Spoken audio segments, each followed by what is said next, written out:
الفردوس هم فيها خالدون صدق الله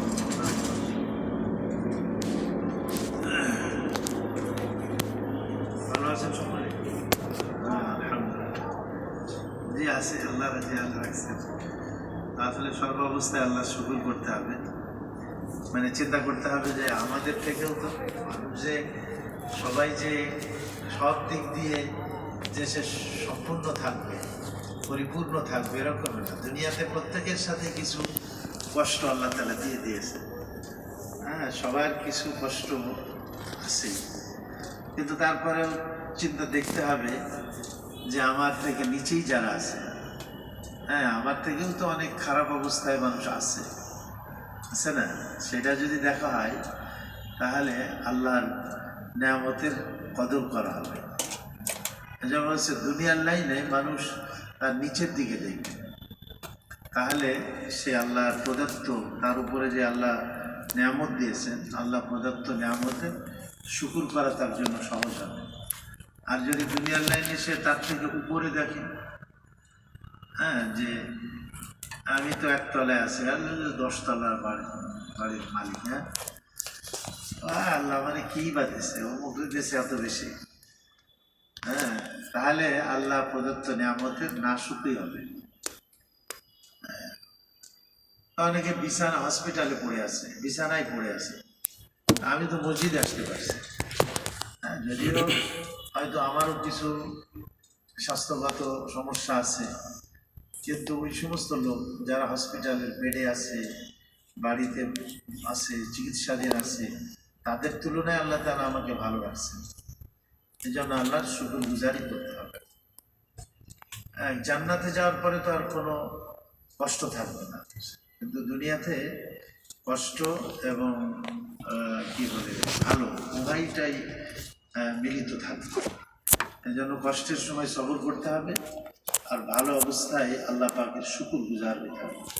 সবর শুকর এই দুইটা জিনিস বান্দার খুবই জরুরি, যার দ্বারা সে আল্লাহ পাকের কাছে নৈকট্য অর্জন করতে সক্ষম হয়।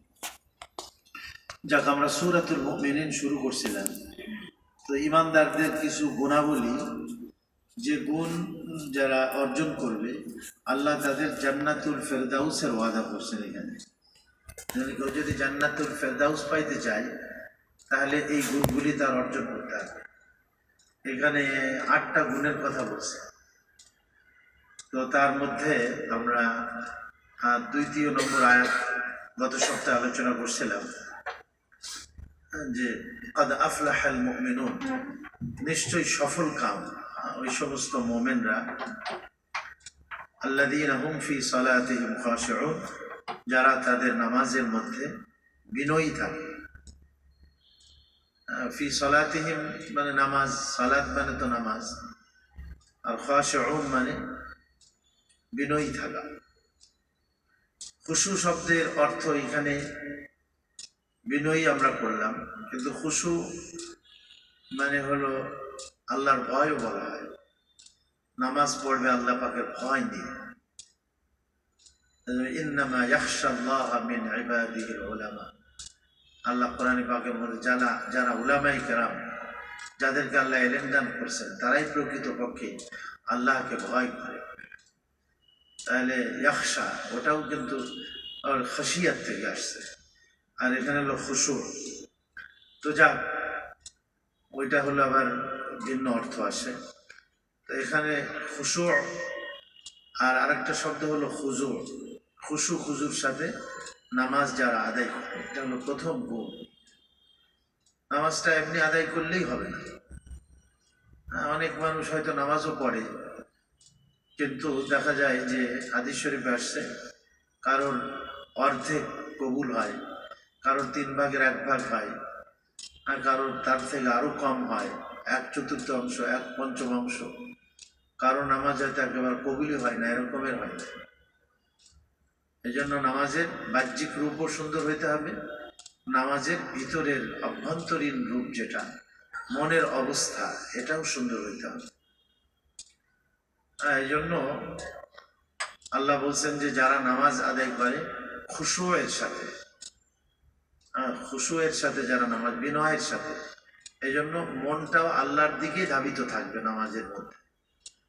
আর শরীরের অঙ্গ প্রত্যঙ্গ ও আল্লাহ পাকের হুকুম মতো ব্যবহার হবে শরীরের অঙ্গ প্রত্যঙ্গ। এই জন্য আমরা যখন ওই যে সালাম ফেরাই, ধরেন সালাম ফেরাই, তখন তো কি অবস্থা হয় আমাদের? সালাম ফেরানোর সময় কি আমরা নিয়ত করি বলেন?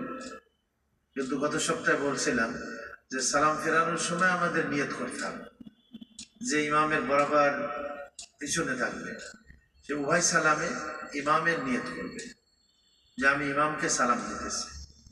আর যে ইমামের ধরেন বাঁ দিকে থাকবে, না ডান দিকে, না এটা কোন দিকে? ইমামের ডান দিকে, সে বাঁ দিকে সালাম ফেরানোর সময় ইমামের নিয়ত করবে।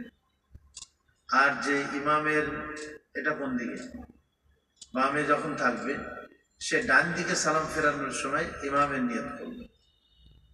ইমাম যেদিকে যার ঠিক সে সালামের মধ্যে ইমামের ওইভাবে নিয়ত করবে। আর ইমাম উভয় সালামের মধ্যে ডান দিকে মুক্তাদি যারা ডাইনে সালামের সময় মুক্তাদির নিয়ত করবে, বাঁ দিকে সালামের সময় এই বাঁ দিকের মুক্তাদিদের কি করবে? নিয়ত করবে। ফেরেশতারা থাকে তাদেরও নিয়ত করবে, ইমামও নিয়ত করবে, মুসল্লিরাও নিয়ত করবে। নেককার জিন যারা তারাও কিন্তু আমাদের সাথে নামাজ আদায় করে। জিন্নাত যারা, মানুষের মধ্যে যেরকম ভালো মন্দ নামাজি বেনামাজি, জিন্নাতের মধ্যেও এ ধরনের নেককার আছে, বদকারও আছে তাদের মধ্যে, তারাও নামাজ পড়ে। তো তাদেরও নিয়ত করতে হবে উভয় সালামের মধ্যে যে নেককার জিন্নাত যারা, আমার জিন তো আমরা দেখি না, তাদের নিয়ত করতে হবে। ফেরেশতা, ফেরেশতা তো সবই নেককার, তো ফেরেশতাদেরও নিয়ত করতে হবে, ডান দিকের ফেরেশতা বাঁ দিকের ফেরেশতা। এই আর সালামের সময় নজর দৃষ্টি ডান কাঁধে থাকবে, ডান কাঁধে ডান দিকে, আর বাঁ দিকে সালাম ফেরানোর সময় বাম কাঁধের দিকে দৃষ্টি থাকবে। আত্তাহিয়াতুর মধ্যেও কিন্তু এর আগে যে আত্তাহিয়াত অথবা দুই সিজদার মাঝখানে যে বৈঠক আছে সেখানেও কিন্তু আপনার যে বসার যে সিস্টেমটা আছে, ডান পায়ের আঙ্গুলগুলি যথাসম্ভব ভেঙে কেবলামুখী রাখার চেষ্টা করতে হবে।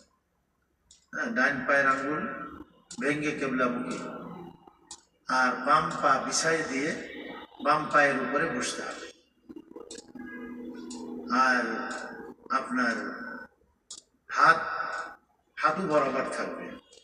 অনেকে দেখা যায় যে হাঁটুর থেকে নিচে চলে গেছে, হাতের আঙ্গুলগুলি আছে না, আঙ্গুলগুলি হাঁটু বরাবর থাকবে আঙ্গুল, অনেকে এরকম নিচেই চলে দেয়, এভাবে নিচেই চলে যাবে না, আবার বেশি উপরেও থাকবে না, একেবারে আঙ্গুলের মাথা আর হাঁটু বরাবর থাকবে, এটা খেয়াল রাখতে হবে। এবং হাতের আঙ্গুলগুলি স্বাভাবিকভাবে থাকবে, না ইচ্ছাকৃত ছড়ানো থাকবে, না ইচ্ছাকৃত মিলানো থাকবে যখন আমরা আত্তাহিয়াতুর মধ্যে বসি। আর আপনার গেল আত্তাহিয়াতুর মধ্যে। আর আশহাদু যখন আমরা বলি, এই আত্তাহিয়াতুর মধ্যে শাহাদাত আছে না, আশহাদু আল্লা ইলাহা ইল্লাল্লাহু ওয়া আশহাদু আন্না মুহাম্মাদান আবদুহু ওয়া রাসূলুহু। এটা তো বলি আমরা যে আমি সাক্ষ্য দিতেছি যে এক আল্লাহ ছাড়া আর কোনো মাবুদ নেই। তখন এই শাহাদত আঙ্গুল দিয়ে ইশারা করতে হবে, এটাকে শাহাদত মানে সাক্ষ্য দেওয়া। জবানে যেরকম আমি সাক্ষ্য দিতেছি এক আল্লাহ ছাড়া কোনো মাবুদ নেই, আঙ্গুলের দ্বারাও আমি সাক্ষ্য দিতেছি যে আল্লাহ কি এক ছাড়া আর কেউ নেই। এটা বলছে যে উত্তম এইভাবেই, মুস্তাহাব হলো এইভাবে, আশহাদু আল্লাহ বলার সময় উঠাইতে হবে আর ইল্লা বলার সময় নামাইতে হবে। আকপাস হয়ে গেলে কোনো শিরক হয়ে যাবে, এই জন্য অনেকে হয়তো উঠাই না, এটা ঠিক না। আকপাস হইলে কোনো সমস্যা নাই, কিন্তু নিয়ম হলো যে আশহাদু বলার সাথে সাথে এই মধ্যমা আঙ্গুল এবং বৃদ্ধা আঙ্গুল দিয়ে একটা বৃত্ত এইভাবে করতে হবে। আর ছোট দুইটা আঙ্গুল যেটা আছে, এই দুইটা আঙ্গুল এভাবে ভাঁজ করতে হবে, ছোট দুইটা, আর মধ্যমা এবং বৃদ্ধা, এই দুই মাথা মিলাইতে হবে। আর এইটাকে শাহাদাত আঙ্গুলকে রেডি রাখতে হবে ইশারা করার জন্য। আশহাদু, 1 সেকেন্ডের মধ্যে কিন্তু আমার আঙ্গুলটা এই অবস্থা আচ্ছা ছিল তো এরকম হাঁটুর উপরে। যখন আমি আশহাদু বলতেছি তখন কিন্তু সাথে সাথে আমার হাতের পজিশনটা আশহাদু এরকম হয়ে যাচ্ছে। আঙ্গুলটাকে আমি রেডি রাখবো। লা ইলাহা, লা যখন বলবো তখন উঠাবো, ইল্লা যখন বলবো তখন নামাবো। আশহাদু আল্লা ইলাহা ইল্লাল্লাহ, হালকা নামাবো আর হালকা উঠাবো। আমি এইরকম উঠাই, এত উঠাবো না, আবার এইরকম নামাই, এভাবে না। ইশারা মানে হলো হালকা ইশারা করবো, এই এই আশহাদু আল্লা ইলাহা ইল্লাল্লাহ। হ্যাঁ, এটা হলো আত্তাহিয়াতুল মধ্যে। আর প্রথম বৈঠকে তো আমরা শুধু পড়বো, কি বলে, হ্যাঁ, তাশাহুদ পড়বো, দুরূদ শরীফ নাই। কেউ যদি দুরূদ শরীফ কিছু পড়ে ফেলে, যেমন আশহাদু আল্লাহুম্মা সাল্লি আলা মুহাম্মাদ ওয়া আলা আলি মুহাম্মাদ, এই পর্যন্ত যদি কেউ পড়ে ফেলে তাহলে সাউ সিজদা করতে হবে। দেরি হয়ে গেল তার এই জন্য। হ্যাঁ, তো আর শেষ বৈঠকে তো এটা পড়বে। বাকি এমন নামাজ যদি হয় যে নামাজগুলি ধরেন সুন্নাতে মুআক্কাদাও না, এমনি মুস্তাহাব নামাজ, আসরের আগে 4 রাকাত, মাগরিবের আগে 4 রাকাত, অথবা এই ইশার আগে 4 রাকাত, অথবা কেউ আমরা 4 রাকাত নামাজ পড়তেছি, এমনি 2 রাকাত করে পড়ি সাধারণত, কিন্তু এক নিয়তে কেউ যদি 4 রাকাত নফলের নিয়ত করল, তাহলে সে সমস্ত ক্ষেত্রে বলছে মাঝখানে যে বৈঠকটা আছে এই বৈঠকে সে তাশাহুদের পরে দুরূদ শরীফও পড়তে পারে, দোয়ায়ে মাসুরাও পড়তে পারে। তবে এটার কারণে তার সাহু সিজদা লাগবে না। কিন্তু সুন্নাতে মুআক্কাদা, বেতের, ফরজ, এই যে 3 প্রকারের নামাজ আছে। সুন্নাতে মুআক্কাদা তো আমরা জানি, ফরজের আগে পরে যে সুন্নাতে মুআক্কাদা আছে না, এটা কয় রাকাত? 12 রাকাত নাকি? এটা মোট 12 রাকাত হয়। ফজরে 2 রাকাত, জোহরে 6 রাকাত, তাহলে 2 আর 6 কত হলো? 8। আর মাগরিবে হলো 2 রাকাত পরে, ফরজে 10, ইশাই হলো 2 রাকাত, কয় রাকাত হলো? এই 12 রাকাত সুন্নাতে মুআক্কাদা। এখানেও কিন্তু ওই মাঝখানের বৈঠক আবদুহু ওয়া রাসূলুহু অর্থাৎ তাশাহুদ পর্যন্ত পড়তে হবে, এরপরে আর পড়া যাবে না। 1-2 শব্দ পড়লে কোনো সমস্যা নেই, আল্লাহুম্মা সাল্লি আলা এত পড়ছে বা মুহাম্মদ পর্যন্ত পড়ে ফেলছে, তাতেও সমস্যা নেই। আল্লাহুম্মা সাল্লি আলা মুহাম্মদ ওয়া আলা আলি মুহাম্মদ এই পর্যন্ত পড়লে তার উপরে সাউ সিজদা লাজেম হয়ে যায়। কিন্তু আসরের আগে যে 4 রাকাত আর ইশার আগে 4 রাকাত, এইখানে সে দুরূদ শরীফ পুরাটাও পড়তে পারে, সাউ সিজদা লাগবে না। অথবা এমনি 4 রাকাত নামাজ সে যদি এক নিয়তে পড়ে, তাহলে সেখানেও আপনার সে দুরূদ শরীফও পুরা পড়তে পারে, তাশাহুদ পড়ে উঠতে পারে, দুরূদ শরীফ বা দোয়া মাসুরা পড়েও কি করতে পারে, সে উঠতে পারে, সালাম ফেরানো বাদ রেখে। যেহেতু 4 রাকাতের নিয়ত করছে, এই জন্য সে সালাম ফেরানো না। তো যাক, এটা গেল আত্তাহিয়াতুর মধ্যে। এরপর হলো আপনার মাঝখানের যে বৈঠকটা আছে, 2 সিজদার মাঝখানে একটা বৈঠক আছে না, এটাকে জলসা বলা হয়। এটাকে প্রথম সিজদা দিয়ে সোজা বসতে হবে। কিন্তু অনেকে আমরা কি করি না, সোজা হয়ে বসি না, শরীরটা অবস্থানটা যেন পুরা সোজা হয়ে যায়। দেখা যায় যে একটু বাঁকা রয়েছে শরীরটা, দ্বিতীয় সিজদায় চলে যাবে, তাহলে কিন্তু তার নামাজ সহি হবে না, সিজদা সব সওয়াল। তার সিজদা সহ তো আসলে আসে কোনো ওয়াজিব ছুটে গেলে, ভুল ক্রমে ওয়াজিব যাদের ছুটে দেয় তাদের জন্য এই যে 2 সিজদার মাঝখানে যে বৈঠকটা আছে, এটাকে জলসা বলা হয়। এইখানে এই বৈঠকটা, এটা 2 সিজদার মাঝখানে সোজা হয়ে বসাটা কিন্তু ওয়াজিব। কেউ যদি সোজা না হয় তাহলে তার ওয়াজিব ছুটে গেল। এখানে দুই সিজদার মাঝখানে বসে একটু দোয়াও করতে পারি আমরা, আল্লাহুম্মা গফিরলি, হে আল্লাহ তুমি আমাকে মাফ করো, ওয়ারহামনি, আমার উপর রহম করো, আল্লাহুম্মা গফিরলি ওয়ারহামনি ওয়াহদিনি, আমাকে হেদায়েত দাও, আরজুকনি, আমার হালাল রুজির ব্যবস্থা করো। অথবা শুধু আল্লাহুম্মা গফিরলি, হে আল্লাহ তুমি আমাকে মাফ করে দাও, এতটুকু। তাহলে এই দোয়াটা পড়লে দেখা গেল তার ওয়াজিবটা পরিপূর্ণভাবে কি হবে, আদায় হবে। ঠিক রুকুর থেকে যখন আমরা উঠি সোজা হয়ে, এটাকে বলে কওমা। এটাকে কি বলে? কওমা বলে এটাকে। তখনও কিন্তু আমার এখানে পুরা শরীরের ইয়েটা মানে সোজা রাখতে হবে, শরীরটা যেন পুরা সোজা হয়ে যায়। অর্ধেক কিছুটা বাঁকা থাকলো, এরপরে সেজদায় চলে গেল, তাহলে কিন্তু হবে না। ওখানেও সাধারণত আমরা পড়ি, কি পড়ি? রব্বানা লাকাল হামদ। ইমামের পিছনে যদি থাকি, হ্যাঁ, রব্বানা লাকাল হামদ হামদান কাসীরান তাইয়িবান মুবারাকান ফীহি, এটাও আসছে। একা একা যখন পড়ি তখন পড়তে পারি, বা ইমাম যদি একটু লম্বা করে তাহলে পড়তে পারি, অসুবিধা নেই। আর যদি ইমাম লম্বা না করে তাহলে আর পড়ার দরকার নেই, শুধু রব্বানা লাকাল হামদ বলে ইমামের অনুসরণে আমি চলে দেবো।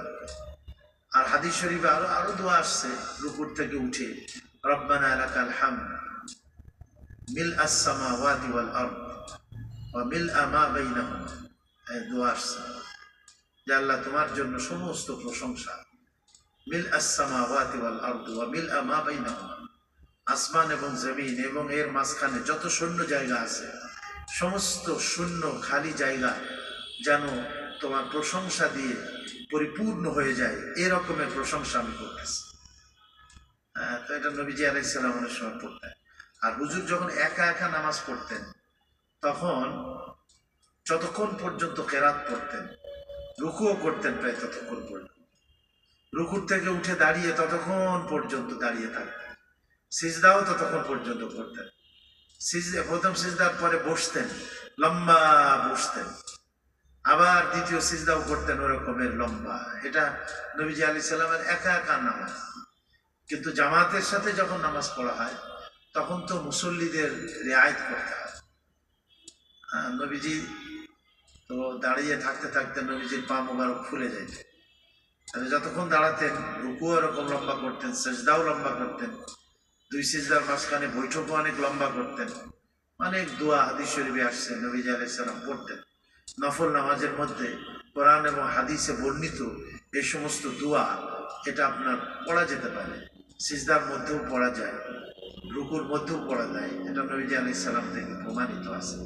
কিন্তু ফরজ নামাজের মধ্যে একটু মানে মুসল্লিরা থাকে বিভিন্ন ধরনের, তো এই জন্য এত লম্বা না করা।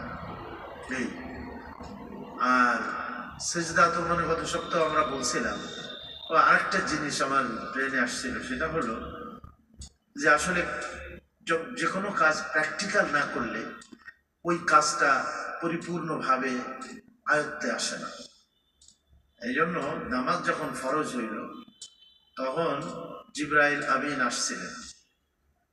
জিবরাইল আমিন এসে দুই দিন আসছেন। প্রথম দিন আসছেন, দ্বিতীয় দিন আসছেন।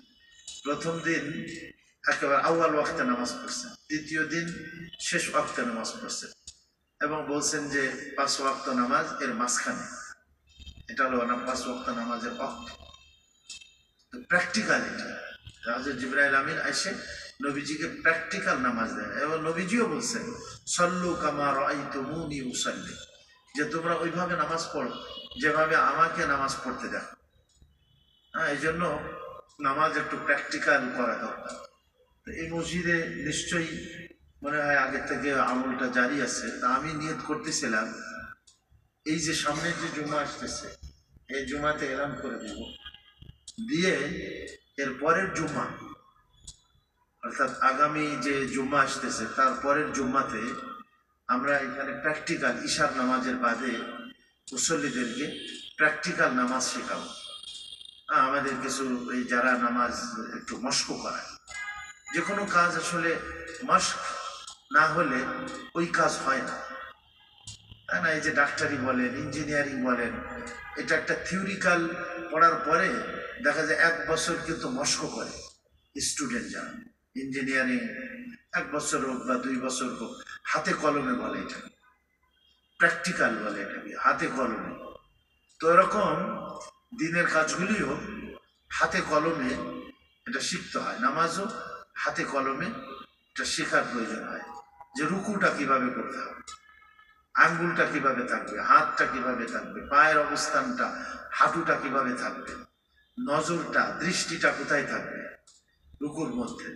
সিজদা যখন আমরা করি ঠিক একই অবস্থা, সিজদার মধ্যে আমার হাতের পজিশনটা কি থাকবে, আঙ্গুলের পজিশন, পায়ের পজিশন, পায়ের আঙ্গুলের পজিশনটা সিজদার মধ্যে কেমন থাকবে, সিজদার মধ্যে দৃষ্টিটা কোথায় থাকবে, সিজদার মধ্যে দৃষ্টি কোথায় থাকবে, নাকের নাকের মাথায় বা নাক যে জমিনে লাগছে ওইখানে থাকে আপনার সিজদার মধ্যে চোখের দৃষ্টিটা। তারপরে একেবারে জড়সড় হয়ে সিজদা না, হাঁটুর থেকে নিয়ে 1 হাত দূরে 2 হাত রাখতে হবে।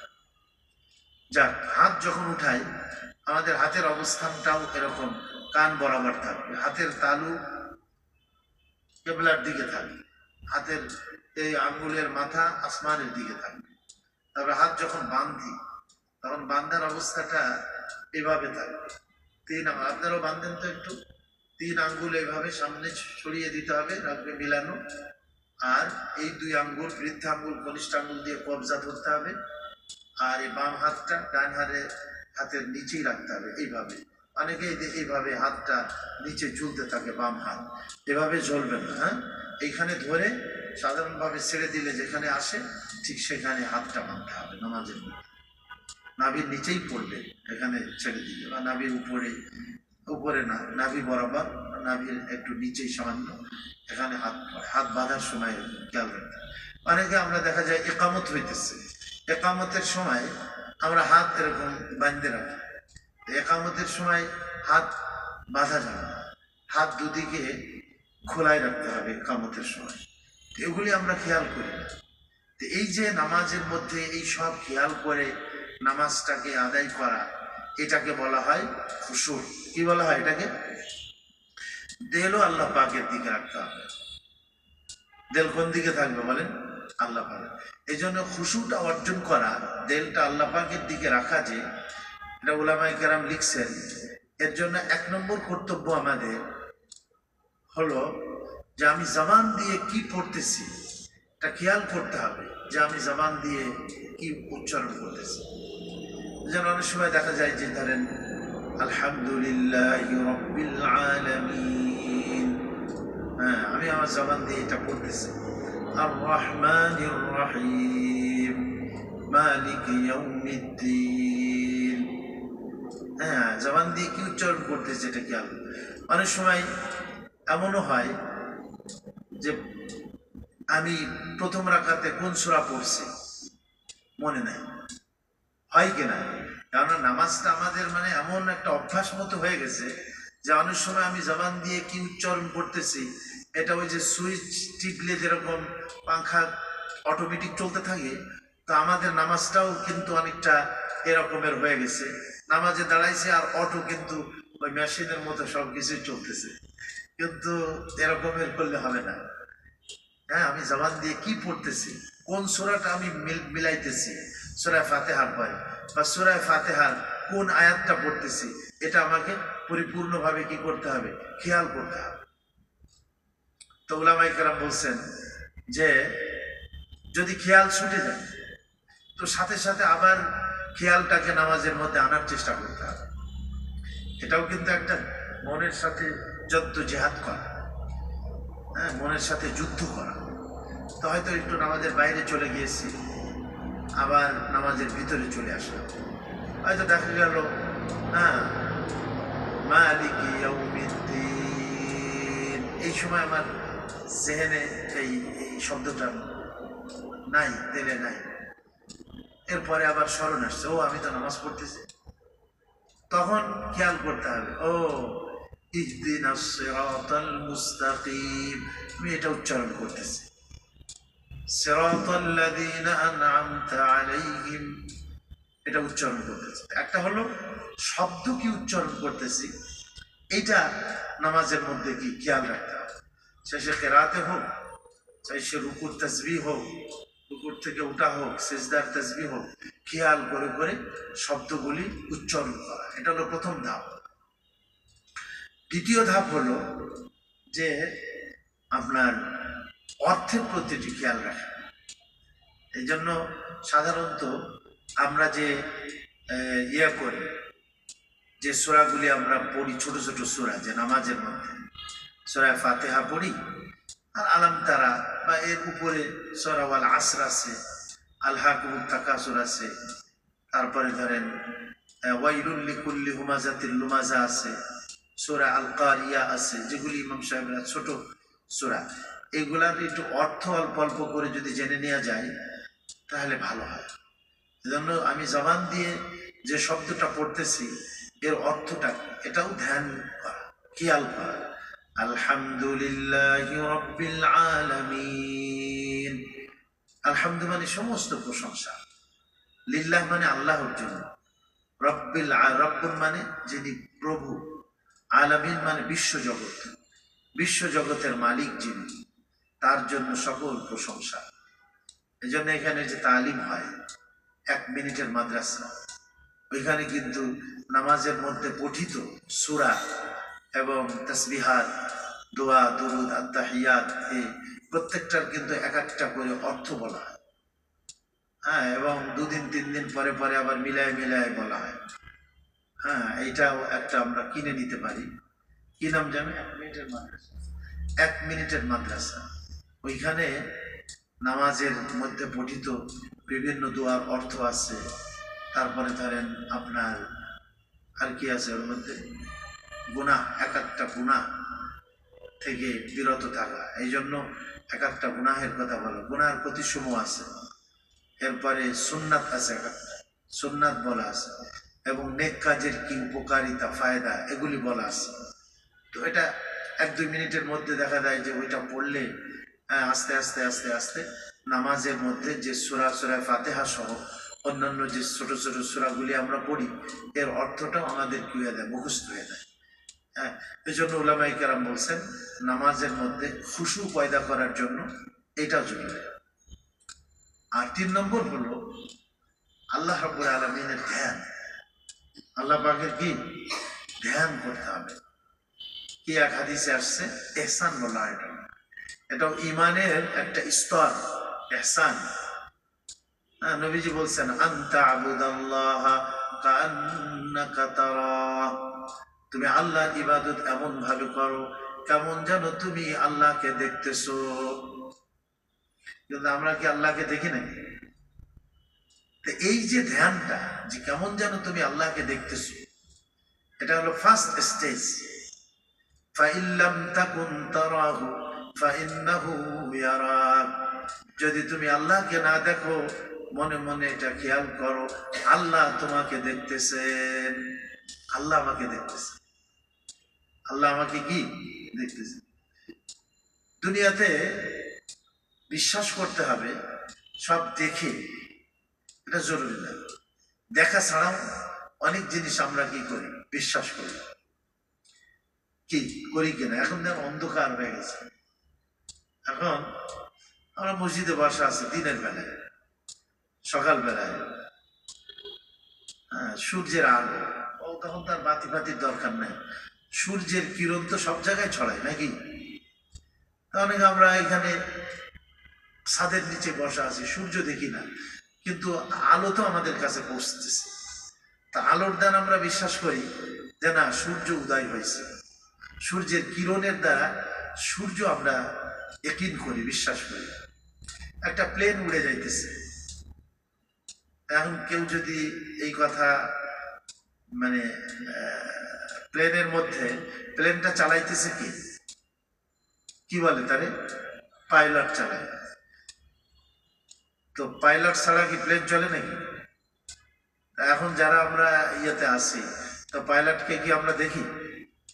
একটা প্লেন পাবলিকরে নিয়ে যাত্রী নিয়ে যাইতেছে, তো ওর মধ্যে তো পাইলটও আছে, ওর মধ্যে যাত্রীও আছে, কিন্তু আমরা পাইলটকে দেখি না, আমরা যাত্রীকে দেখি না, কিন্তু আমরা বিশ্বাস করি কিনা যে না ওই প্লেনের মধ্যে পাইলটও আছে, আবার প্লেনের মধ্যে কি আছে, যাত্রীও আছে।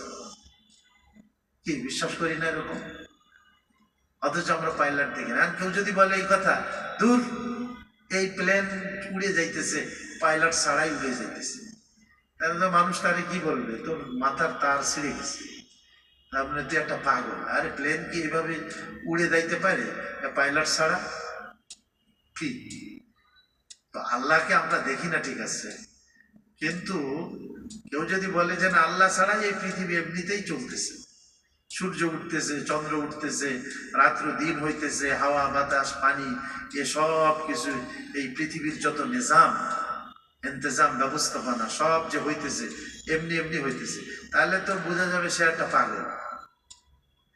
আল্লাহকে আমরা দেখি না, কিন্তু আল্লাহ পাকের, আল্লাহ যে আছেন এটা তো আমাদের কি করতে হবে, বিশ্বাস করতে হবে, দেখা জরুরি। কিন্তু আমরা জান্নাতের মধ্যে অবশ্যই আল্লাহকে কি করব, দেখবো। কিন্তু দুনিয়াতে আল্লাহ তাবারক ওয়া তাআলা এরকমের কোনো সিস্টেম রাখে নাই যে এখানে দেয়। এই জন্য বিশ্বাস করতে হবে। নামাজে দাঁড়াইছি, মনে মনে বিশ্বাস করব যে আমি আল্লাহকে দেখতেছি, অথবা আমি না দেখলেও আল্লাহ আমাকে দেখতেছে, আল্লাহ আমাকে কি করতেছেন, দেখতেছে। এই যে 3 নম্বর জিনিস হলো এটা। তো আল্লাহ পাকের ধ্যান, এটা যে শুধু নামাজের মধ্যে তা না, প্রত্যেক কাজকর্মের মধ্যেই সিফাতে ইহসানের সাথে প্রত্যেক কাজ করা, তাহলে দেখবেন যে ওই কাজটা সুন্দর মতো হবে। দুনিয়াবি কাজকর্ম হোক, কিন্তু কেউ যদি দুনিয়াবি কাজকর্ম ও সিফাতে ইহসানের সাথে পারে, যে না আমি এই যে কাজটা করতেছি এটা আমার অফিসিয়াল কাজ হোক, সাংসারিক কাজ হোক, আল্লাহ তাআলা কিন্তু দেখতেছে, তাহলে এটা যদি কেউ চিন্তা করে, তাহলে সে কি আর ওই কাজে ফাঁকি দিতে পারবে? বলেন, সে তো আর ওই কাজে কি ফাঁকি দিতে পারবে না। এই জন্য আল্লাহ তাআলা বলতেছেন, আল্লাযীনা হুম ফি সালাতিহিম খাশিউন, ওই সমস্ত ঈমানদাররাই কামিয়াব, সফল কাম, যারা তাদের নামাজের মধ্যে খুশু এবং ধ্যানের সাথে নামাজ আদায় করে। ধ্যানের সাথে নামাজ আদায় করে, হ্যাঁ, নামাজের অর্থ জানতে পারলে খুবই ভালো হবে। শব্দ জবান দিয়ে কি উচ্চারণ করতেছি এগুলিও ঠিক ঠিক মতো সে কি করবে, আদায় করবে। আল্লাহ তাআলা আমাদের সবাইকে তৌফিক দান করেন যে আমরা আমাদের নামাজটাকে যেন, ও আরেকটা জিনিস, যে নামাজের মধ্যে নামাজ একটু আগে আসতে হবে ধ্যান জমানোর জন্য। এই যে নামাজের আগে পরে সুন্নাতে মুআক্কাদা রাখা হয়েছে, এটা কেন? যে এই নামাজের মধ্য দিয়ে আমি দোকানে ছিলাম, ক্ষেত খামারে ছিলাম, ব্যবসা বাণিজ্য অফিস আদালতে ছিলাম, এখন আসেই যেন আমার ওই অফিস, আমার ব্যবসা, আমার দোকান এগুলি যেন আমার দিলের মধ্যে না চলে আসে ফরজ নামাজের সময়। এই জন্য ধ্যান জমানোর জন্য আগে 2-4 রাকাত নামাজ কি করা হয়েছে, রাখা হয়েছে।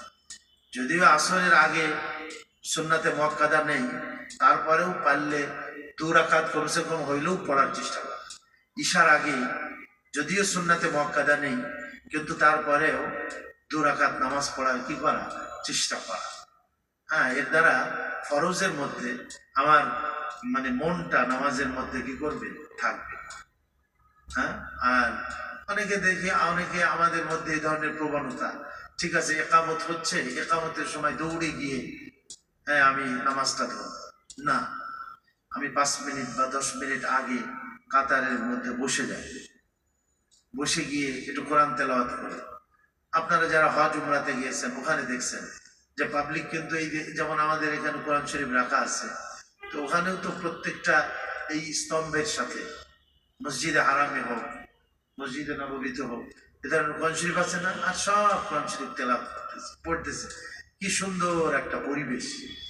তো নামাজের একটু আগেই চলে আসতে হবে, আইসে কাতারে বসে যাইতে হবে, বসে তারপরে একটু মানে আপনার কিছু সুন্নাত বা নফল নামাজ পড়তে হবে, আল্লাহ পাকের জিকির দিলটাকে মসজিদে বা নামাজের মধ্যে কি করার জন্য, জমানোর জন্য।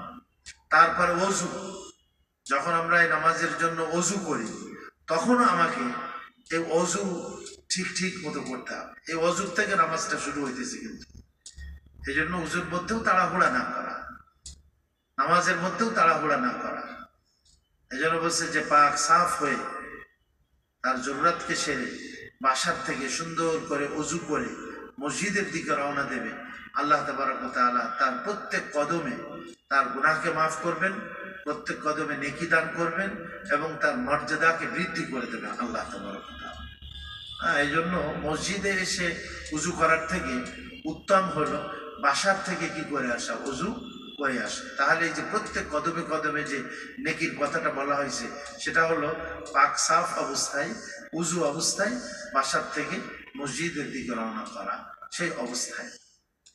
এই জন্য আমরা চেষ্টা করবো ইনশাল্লাহ। তো এই সব কিছু এই শব্দটার মধ্যে আছে, হুম ফি সালাতিহিম খাশিউন, যারা তাদের নামাজকে খুশু এর সাথে আদায় করে, মনোযোগ সহকারে কি করে নামাজকে আদায় করে, তারা কামিয়াব। এতে 1 নম্বর গুণ গেল মুমিনদের। 2 নম্বর গুণ বলতেছে আল্লাযীনা হুম আনিল লাগবি মুরিদুন, যারা অনর্থক কাজ থেকে বিরত থাকে। অনর্থক কাজ থেকে কি থাকে? অনর্থক কাজ কাকে বলে? এক তো হলো লাভ শব্দটা বলছেন আল্লাহ তাআলা, লাভ মানে যার না দুনিয়াতে কোনো ফায়দা আছে না আখিরাতে কোনো ফায়দা আছে, এটা অনর্থক।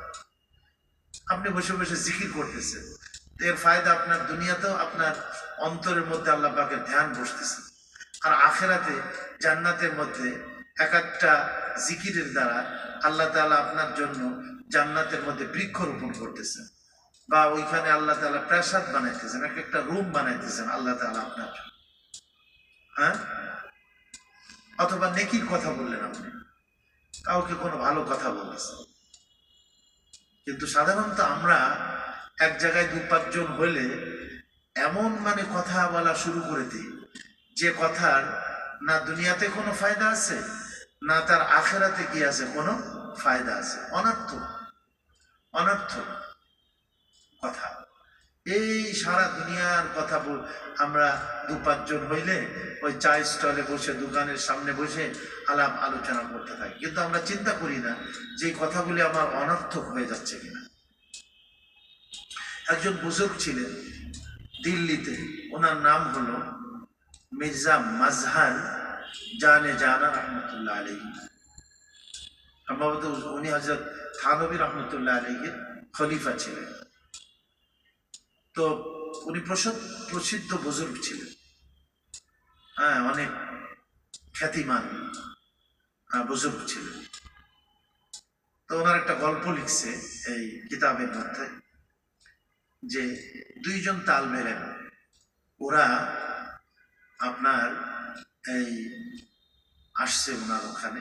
তারা চিন্তা করছে যে আমরা দিল্লিতে হযরত মির্জা জানে জানা রহমতুল্লাহ আলাইহি ওনার কাছে যায়, একটু বায়াত হই এবং ওনার সোহবাতে একটু থাকি এবং ওনার খেদমত করি, বা ওনার থেকে শিক্ষা দীক্ষা নিয়ে আমরা চলব। এই জন্য ওনার কাছে বায়াত হতে তারা দিল্লিতে আসছে, বাল্খ থেকে। বাল্খ জায়গাটা এটা এখন মনে আফগানিস্তান এই সমস্ত এলাকার মধ্যে আছে। তো ওখান থেকে ওনারা 2 জন তালবে ইলম তারা আসছে। ওনারা তো আর মির্জা মাজহার জানে জানা রহমতুল্লাহ আলাইহিকে চেনে না। তো ওনারা এসে দেখেন নামাজে রক্ত হয়ে গেছে, তো ওই হাউজে বসছে উজু করার জন্য। তো যখন নাকি উজু করতেছে, ওই পাশ দিয়ে মির্জা মাজহার জানে জানা উনি যাইতেছে। তো ওই সময় ওরা আলাপ আলোচনা শুরু করছে। 2 জনে কি আলোচনা করতেছে, বলে এই যে এই হাউসটা আছে না, এই হাউসটা এই দিল্লির ওনার যে দরবারের যে হাউসটা, এই মসজিদের, এটা বড় না আমাদের বাল্খের মধ্যে যে মসজিদে আমরা নামাজ পড়ি সেই মসজিদের হাউসটা বড়? একজন বলতেছে না, ওই বাল্খের যে আমাদের যে মসজিদের হাউসটা আছে ওইটা বড়। আর আরেকজন বলতেছে যে না, এই দিল্লির এই যে মসজিদে আমরা, ওনার হজরতের যে মসজিদ, এই মসজিদের হাউস বড়। এই এর উপরে আবার একজন এই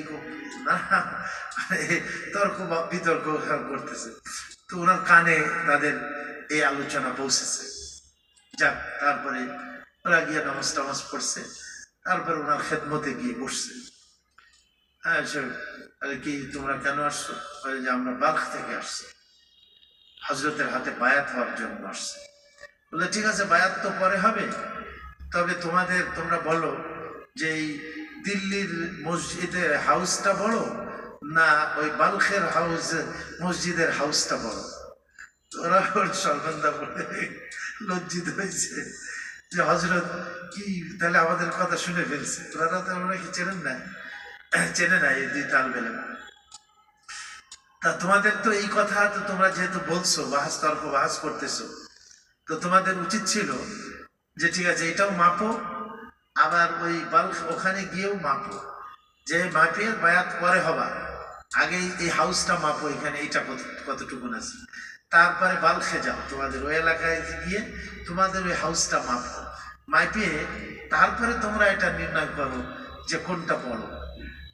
যেটাই হোক, একটা বড় হোক আর একটা ছোট হোক, এটার দ্বারা কি ফায়দা বলেন? এর কোনো ফায়দা আছে? এর দ্বারা দুনিয়াতে কোনো ফায়দা আছে? আখেরাতে কোনো ফায়দা আছে? বলে আগে ম্যাপে টাপে আসো, তারপরে আমার কাছে কি হবে, বায়াত হবে তোমরা। তাহলে চিন্তা করে যে আমরা এরকম রোজানা দৈনিক কত অনর্থক কথাবার্তা আমরা বলতেছি, যেটার দ্বারা না দুনিয়াতে কোনো ফায়দা আছে, না আখেরাতে কি আছে কোনো ফায়দা আছে। কি আছে নাকি? দেখেন, শরীয়তে অনেক জিনিস যেটা নির্ধারণ করে নাই, সেই সমস্ত মায়ের প্যাচের মধ্যে পড়া শরীয়তে কি না, ঠিক না। যেমন ধরেন বনি ইসরাইল, আল্লাহ তাআলা ওদেরকে বলছিল যে তোমরা একটা গাভী জবাই করো। যে কোনো একটা গাভী যদি তারা জবাই করে দিত তাহলে কিন্তু হয়ে যাইত, যথেষ্ট ছিল। কিন্তু তারা এখানে খামাখা তারা কিছু প্রশ্ন উত্থাপন করলো যে এই গাভীটার রং কি হবে, এই গাভীটার বয়স কত হবে, সে গাভীটা দ্বারা হাল চালানো হয়েছে কি হয়েছে না, এরকম সারা দুনিয়ার প্রশ্ন। তো ওরা যখন এক একটা প্রশ্ন করতে লাগলো, তো আল্লাহ তাআলাও ওইটা শর্তটা তাদের উপরে আরোপ করে দিতে লাগলো। দেখা গেল যে এই বয়সের, তারপরে হাল চালানো হয়নি, আবার হলুদ কালারের হতে হবে, টকটকে হলুদ।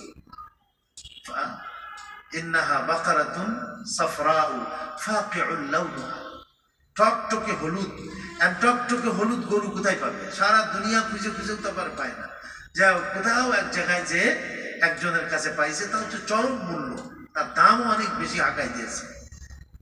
তো তারা যাই হোক সেই দাম দিয়ে পরে কিনা লাগছে এবং তারপরে সেটা জবাই করা লাগছে। তো যে কাজটা তাদের জন্য সহজ ছিল, এই খামাখা এতগুলি প্রশ্ন করে তাদের উপরে, তারা এটা নিজেদের উপরে এটা একটা কঠিন করে নিল না। এজন্য কোরআন শরীফের মধ্যে আসছে লা তাসআলু আন আশিয়াআ ইন তুবদা লাকুম তাসুকুম। হজ যখন ফরজ হলো, তখন কেউ কেউ প্রশ্ন করলো যে ইয়া রাসূলুল্লাহ, এই হজ কি আমাদের প্রতি বছর করতে হবে? হুজুর বললেন যে দেখো, তোমরা অতিরিক্ত প্রশ্ন করো না, কেন ওহী নাজিল হওয়ার জামানা। যদি তোমাদের প্রশ্নের কারণে আল্লাহ ওহী নাজিল করে দেয় যে হ্যাঁ প্রতি বছরই হজ করতে হবে, তাহলে প্রতি বছর হজ করা কত কঠিন হয়ে যাইত। হ্যাঁ, এই জন্য খামাখা প্রশ্ন করতে নাই, খামাখা কি করতে নাই, প্রশ্ন করতে নাই। ইমাম আবু হানিফা রাহমাতুল্লাহ আলাইহির একটা কথা লিখছে কিতাবের মধ্যে। হ্যাঁ, ওনার কাছে কেউ একটা মাসালা জিজ্ঞাসা করছে যে হুজুর, আমি যে আমাদের বাড়ি তো নদীর পাশে, তা নদীতে যখন গোসল করতে যায় তখন চেহারা কোন দিকে, চেহারা কি পশ্চিম দিকে দিব না চেহারা পূর্ব দিকে দেব?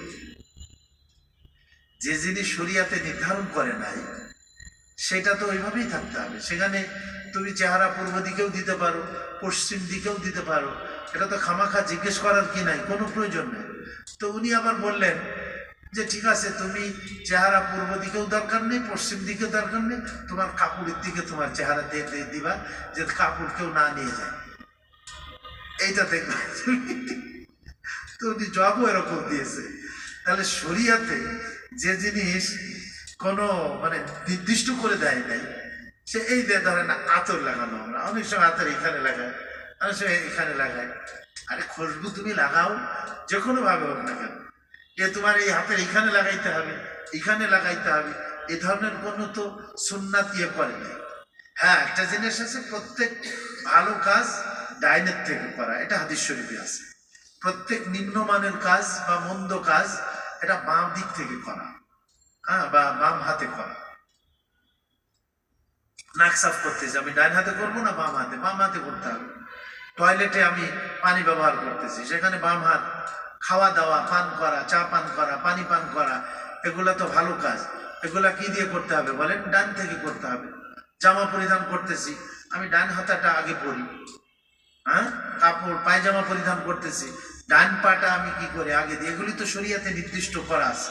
কিন্তু যে সমস্ত জিনিস শরিয়াতে নির্দিষ্ট করা নেই, সেখানে আমি যেভাবে ইচ্ছা সেভাবে কি আমি করতে পারি, এটাতে কি নাই, কোনো অসুবিধা নেই। হ্যাঁ, তো এখানে ওই কথাটাই বলতেছে যে যারা অনর্থক কাজ, যেগুলির দ্বারা না কোনো দুনিয়াতে ফায়দা আছে তার, না আখেরাতে ফায়দা আছে, তার থেকে বেঁচে থাকে। দেখেন, জীবনের সময়গুলি কিন্তু অনেক দামি। কি এই সময় কি অনর্থক কাজের মধ্যে ব্যয় করার জন্য, নাকি আল্লাহ তাআলা দিয়েছেন আমাদের এই হায়াতটা, আমাদের সময়টা ভালো কাজে ব্যয় করার জন্য? ভালো কাজে ব্যয় করার জন্য। হ্যাঁ, কেউ যে একটা ভালো কথা বলল, কেউ কলেমা পড়লো, একজন কাফের বেদিন, মুহূর্তের ভিতরে দেখা গেল 70 বছরের কাফের, সে জবান দিয়ে কলেমা উচ্চারণ করলো, আশহাদু আল্লা ইলাহা ইল্লাল্লাহু ওয়া আশহাদু আন্না মুহাম্মাদান আবদুহু ওয়া রাসূলুহু। এই যে মুখ সে যে পড়লো এই কলেমা শাহাদাতটা, এর কারণে কি হলো? তার পিছনের সকল গুনাহকে আল্লাহ তাআলা মাফ করে দেয়। মুহূর্তের মধ্যে তার জন্য জান্নাতের অ্যালটমেন্ট হয়ে গেছে তার জন্য। ঠিক তেমনি কেউ জবান দিয়ে যদি কোনো কুফরি কথা আলোচনা করে, বলে, গীবাত করে, কোনো গুনাহের কথা বলে, তা হাদিস শরীফে আসছে যে মানুষের একটা কথা, অথচ সে মনে করতেছে এটা খুবই হালকা, এই কথাটার কারণে সে জাহান্নামের অতল গহ্বরে চলে যেতে পারে। আবার অনেক এমন কথা যেটা সে মনে করতেছে হালকা, কিন্তু ওই একটা কথার দ্বারা সে জান্নাতের অনেক উঁচু মর্যাদায় আল্লাহ তাআলা তাকে পৌঁছে দিতে পারে। এই জন্য আল্লাহর জিকির করা, ভালো কথা বলা, নেকির কোনো কথা বলা, কোনো নেকিকে তুচ্ছ মনে না করা, তাই সেটা ছোট হোক না কেন। হইতে পারে এই ছোট কাজের দ্বারা আল্লাহ পাক তোমার জন্য জান্নাতের উঁচু মাকাম দিয়ে দেবে। আর কোনো গুনাহকে ছোট মনে না করা, ছোট গুনাহ আমি করেই ফেলি, হইতে পারে এই গুনাহের কারণে তুমি জাহান্নামের অতল গহ্বরে কি চলে যাইতে পারো। হ্যাঁ, এই তো কাজেই আল্লাহ আমাদের এই হায়াত দিয়েছেন, জীবন দিয়েছেন অনর্থক কাজে ব্যয় করার জন্য। ভালো কাজে আমাদের এই জিন্দেগিটা কি হয় জানো, ব্যয় হয়। সেই চেষ্টা আমাদের কি করে যেতে হবে। এই জন্য এক হাদিসে আমাদের নবীজি বলছেন, মিন হুসনি ইসলামিল মারই তারকুহু মা লা ইয়ানিহি। মানুষের ইসলামের সৌন্দর্যের মধ্য থেকে হলো এইটা যে অনর্থক কাজ, অনর্থক কথাকে বর্জন করা। নবীজি এক হাদিসে বলছেন, মান কানা ইউমিনু বিল্লাহি ওয়াল ইয়াউমিল আখির, যে আল্লাহর উপরে এবং আখিরাতের দিনের উপরে ঈমান রাখে, ফালইয়াকুল খাইরান, সে যেন ভালো কথা বলে, আও লিয়াসকুত, অথবা সে যেন কি থাকে, চুপ থাকে। এই জবানের যদি ট্যাক্স দেওয়া লাগতো কথা কি, তাহলে কি অবস্থা হইতো বলেন? এই যে জিহ্বা, হ্যাঁ, এখন আমি কি বলতেছি না বলতেছি, আমার দিলে যা আসতেছে তাই। এই জন্য কথা বলার আগে একটু চিন্তা করে কি করতে হবে, কথা বলতে হবে যে এই কথা বলার দ্বারা কোনো পাপ হয়ে যাচ্ছে কিনা, বা এই কথা বলার দ্বারা কারোর দিলের মধ্যে কোনো কষ্ট লাগতেছে কিনা, বা অনর্থক কথা হয়ে যাচ্ছে কিনা, এর দ্বারা কি আমার দুনিয়াতে কোনো ফায়দা হবে না এর দ্বারা আমার আখিরাতে কোনো ফায়দা হবে, এসব চিন্তা করে তারপরে কথা বলা উচিত অথবা কাজ করা উচিত। এই জন্য তারা অনর্থক কথা বা অনর্থক কাজ থেকে কি থাকে, বিরত থাকা।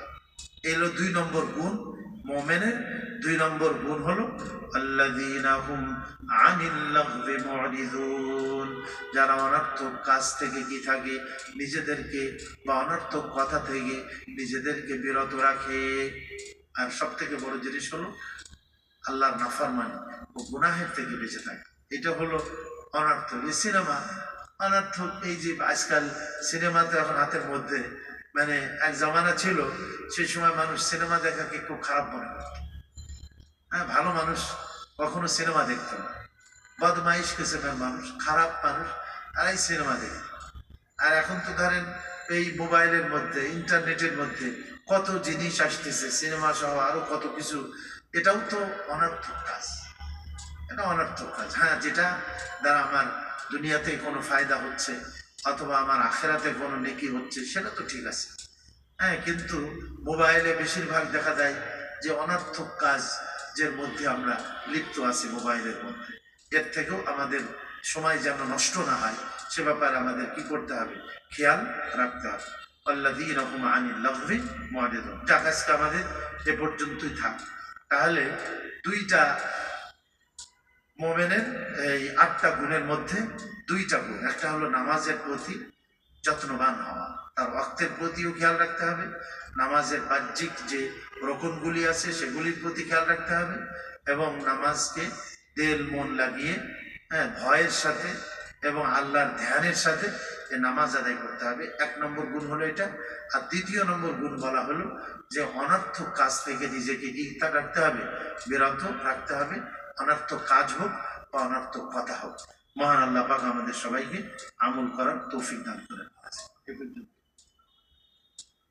বলেন।